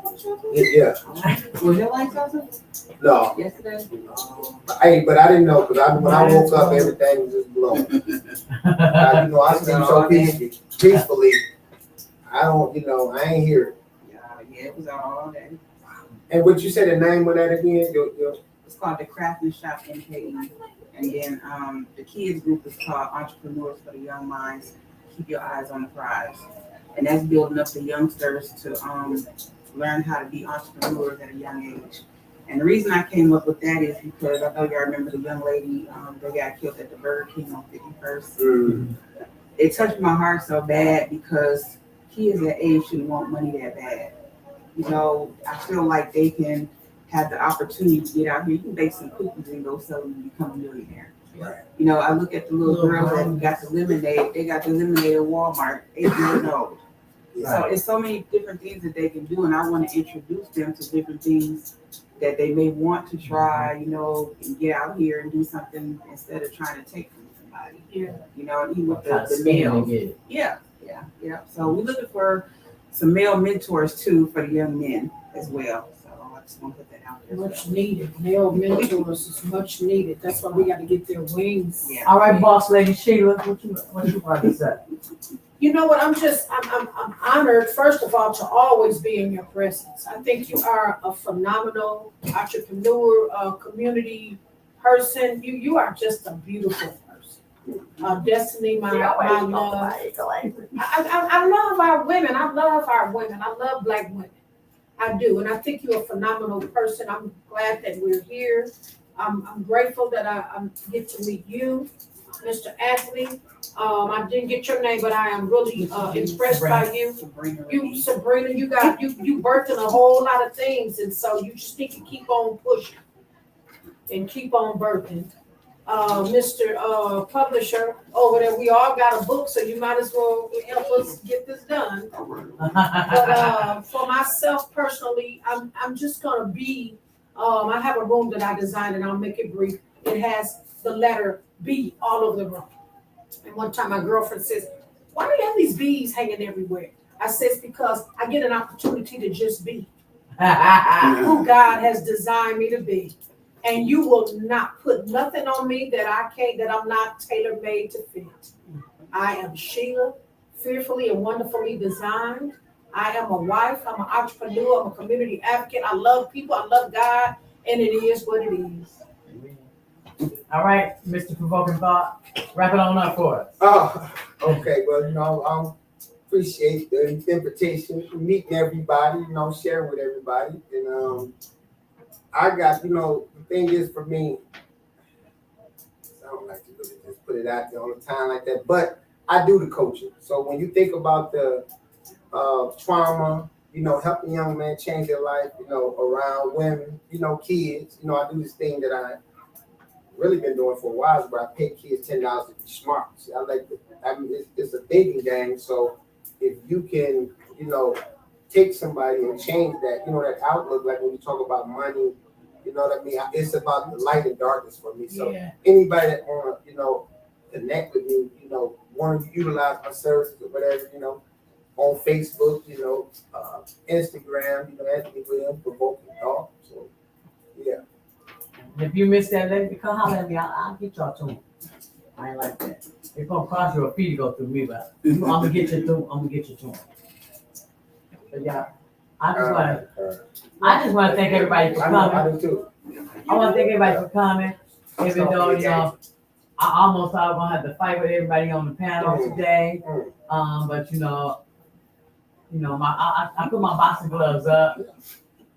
boxing gloves up. So Destiny told me, she said, "Just give him time, She y'all thank Destiny, because Destiny, she held me back off of y'all. Thank Destiny. Thank you. Destiny gonna help me fight y'all. No, now.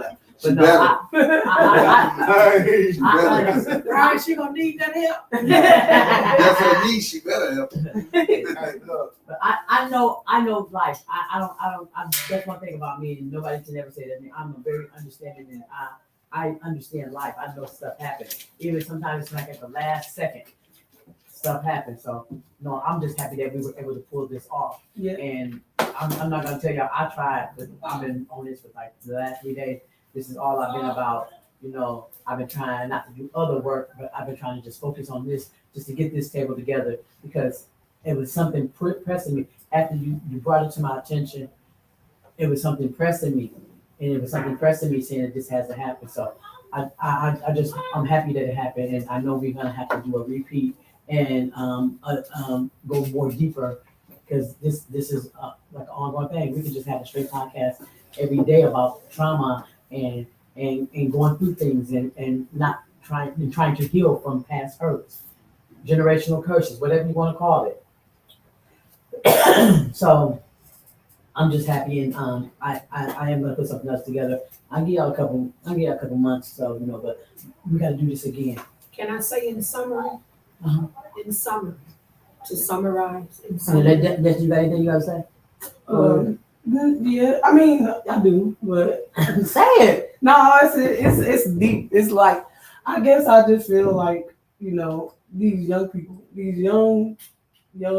really just need to be hearing this, and it's like, do. They it hurt like that we can't touch them as much as I be wanting to. You know what I mean? And like this conversation is like something I don't know. I guess I'm just a little sad a little bit, because I be feeling like I be really trying to like get people my age and younger to come on the show and stuff like that. But I'm hoping that, you know, I can share this today so people really get this information and take heed to it. Because like we was talking about earlier about the Juneteenth thing, that really bothered me a lot. Because a lot of people was like really hyped up about the fact that nothing happened. And then it was like, as soon as everything was about to be over, they shoot it. And it was like, dude, we made it all day. All day. And then y'all want to shoot it up. And it's sad.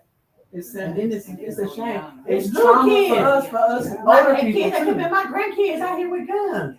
I can't get a gun, and this 15-year-old boy got a gun. 15. And your life is gone already. 6, they was 15, I think 17. And that's crazy. Okay, Sheila, sum this podcast up. So in summary, we always want to give our listeners something to take. I really love the fact that we talked about going inwardly. I would encourage everyone to be good listeners.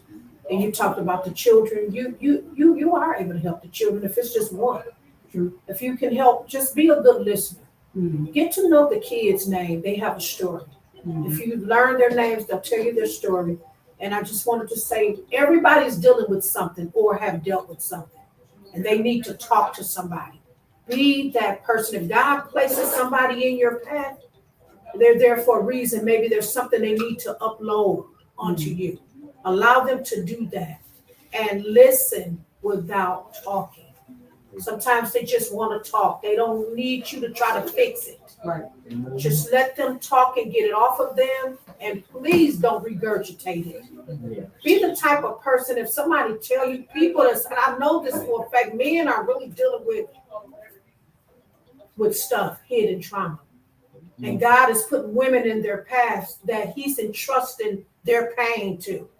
And be that person. Be that person. They got some secrets they need to tell somebody so that they can be the men that we need. Our world need our men. And God has placed women in this world to be nurturers. So let's nurture one another, love each other, so that we can come back and talk about this again. Be good listeners and know that you can overcome.